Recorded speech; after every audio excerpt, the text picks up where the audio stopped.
Hello students, this is Professor Sanjeev Gupta, Department of Mechanical Engineering Srishtikar Bhopal. Today I am going to start a new topic, that is network analysis. It is the last unit of OR and SEM subjects. The subject code ME703A. It's a very important topic, especially when I talk about the PERT CPM, Program Evaluation Review Technique, and critical path methods.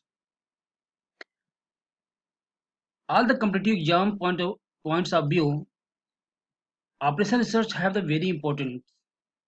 play very important role to achieve to gain the good marks with the help of operational research and management.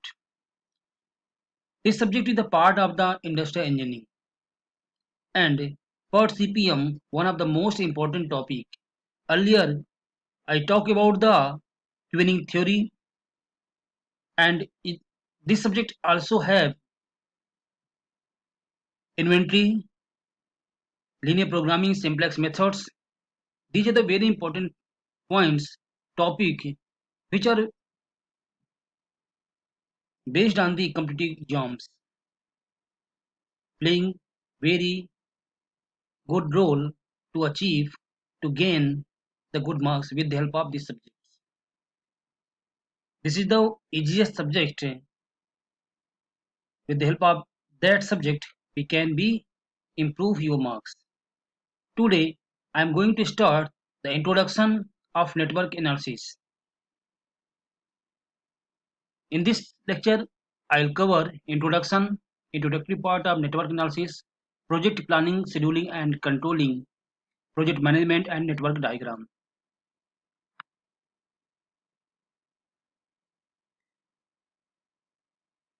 It's cover the subject of RGPV, that is network analysis, project planning, scheduling and controlling, project management, network techniques and its role in project management, network logic, Fullerton's law, merit and demerits of AON.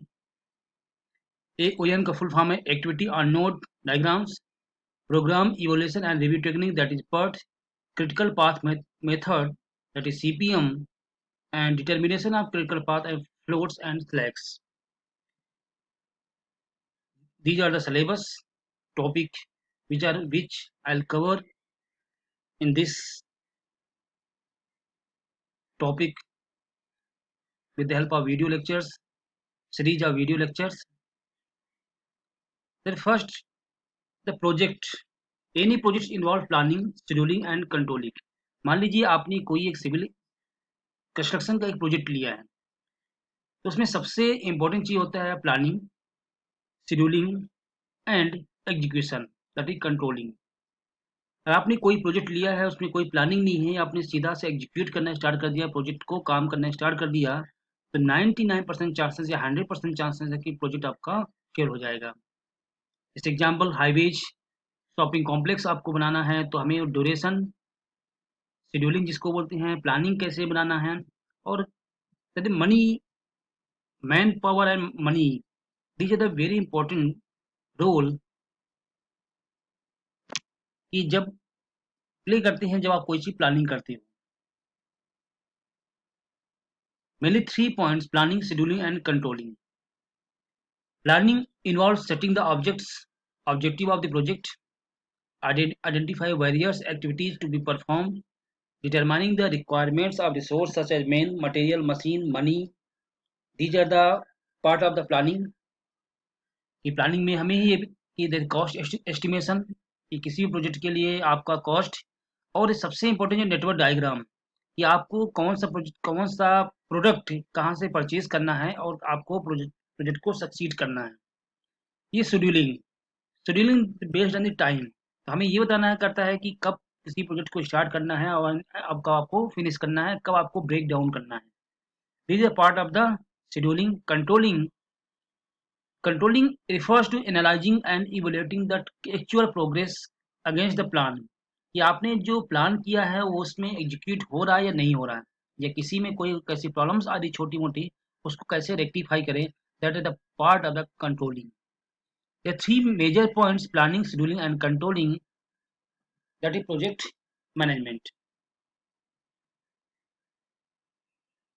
The techniques of project management, generally हमने the Gantt chart, bar charts, milestone charts, these are already studied in industrial engineering. This subject have only network techniques. There are mainly two types of network techniques: that critical path method, that is CPM short form में, program evaluation and review technique, that is PERT. तो generally इसको short form में पूछते हैं. PERT CPM नाम generally बहुत famous है. तो कई बार आपसे मेन ऑब्जेक्टिव में the what the full form of PERT, what is the full form of CPM की कई बार आपसे क्वेश्चन ऑब्जेक्टिव में पूछा हुआ है.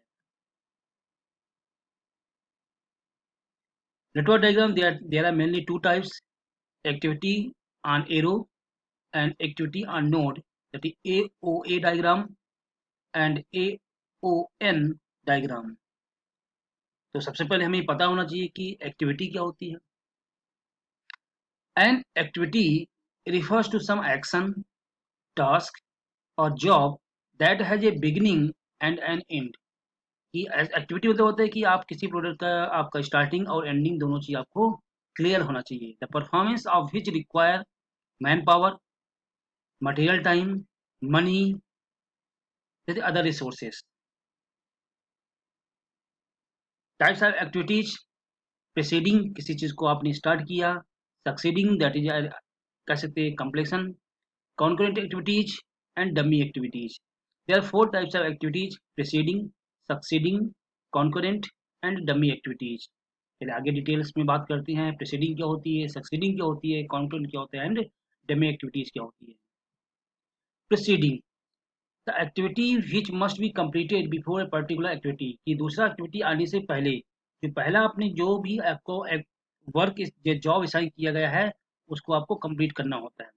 तो जैसे अगर सिंपल से एक एरो की बात करें, हमने यहाँ पे दो आपको इसको सर्कल को नोड बोलते हैं और दूसरा सर्कल.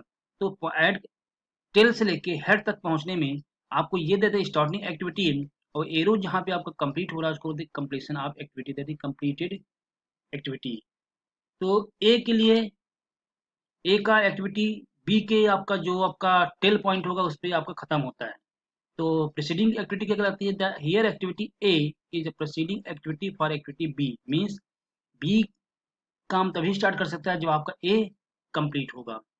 तो बी क्या कहलाएगा? That is preceding activity of for activity B. तो activity A is the preceding activity for activity B. मतलब है कि आपको यहाँ इस पॉइंट से लेके एरो के एंड तक में आपका वर्क जो साइन किया हुआ कंप्लीट हो जाएगा, तभी आप बी का वर्क स्टार्ट कर सकते हैं. ये starting, ending, starting, ending. Succeeding activity, it is that activity which must follow a particular activity. कि मान लीजिए आपको काम असाइन किया गया हो, कुछ काम का कुछ पार्ट जो है कुछ आपने किया, दूसरा वर्क आपको, ये मान लीजिए मशीन ए हुआ मशीन बी, तो कुछ सेक्शन आपका मशीन ए किया, कुछ सेक्शन आपका मशीन बी किया. Here activity B is the succeeding activity for activity A. इसका जो भी आपका अनकम्प्लीट वर्क होगा वो आपको बी के थ्रू कंप्लीट किया जाता है. तो सक्सीडिंग एक्टिविटी यानी कि B is the succeeding activity for activity A. concurrent activities which can be carried out simultaneously known as concurrent. Here activity B and C are the concurrent activities. मतलब A इसके दो branches हुए, इन दोनों branches को काम आपने assign कर दिया, that's called concurrent activity. Dummy, an activity which do not consume any kinds of resources but merely depicts the technological dependence is called dummy activity. Actually में इसको कोई काम असाइन नहीं किया जाता, मतलब इसके थ्रू जो डमी एक्टिविटी होती है इसमें कोई रिसोर्सेस का नहीं होता. To make activity with common starting and finishing point distinguishable. तो इसका काम क्या होता है कि आपको with starting and finishing point को आपको ये डिफ्रेंशिएट करता है. To identify and maintain the proper precedence relationship between activity दो are not connected by events. जो आपको डायरेक्टली इवेंट से कनेक्ट नहीं होते, तो उन सबको कनेक्ट करना भी आपका ये डमी एक्टिविटी का काम होता है। ये था activity. There are 4 types of activity, the preceding, succeeding, concurrent and dummy activities. Now the event, the beginning and ending points of an activity are called event. Beginning and ending point of an activity, activity हमेशा आपको बीच में होती है और आपका event हमेशा first initial and final points nodes जिसको होते हैं, is known as, is also known as node. That is tail events. Event is represented by circle and event does not consume any time or any other resources. ये कोई time आपको consume नहीं करता। That's called tail events. That is head event. अब बीच में जो process होगी that is called activity.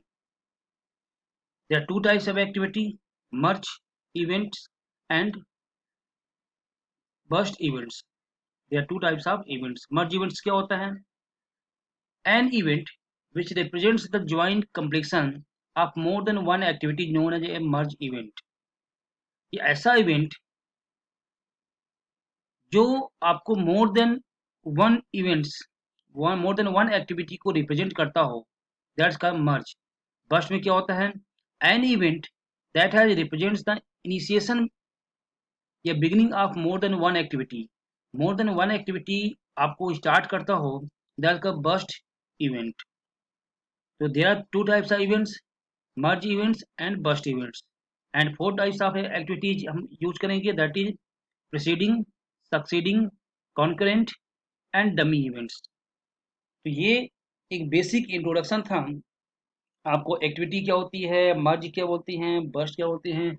Next class में हम बात डिस्कस करेंगे आपसे कि कौन कौन से टाइप की, जब भी आपने नेटवर्क डायग्राम को रिप्रेजेंट करते हो उसमें कौन सा एरर हो सकता है।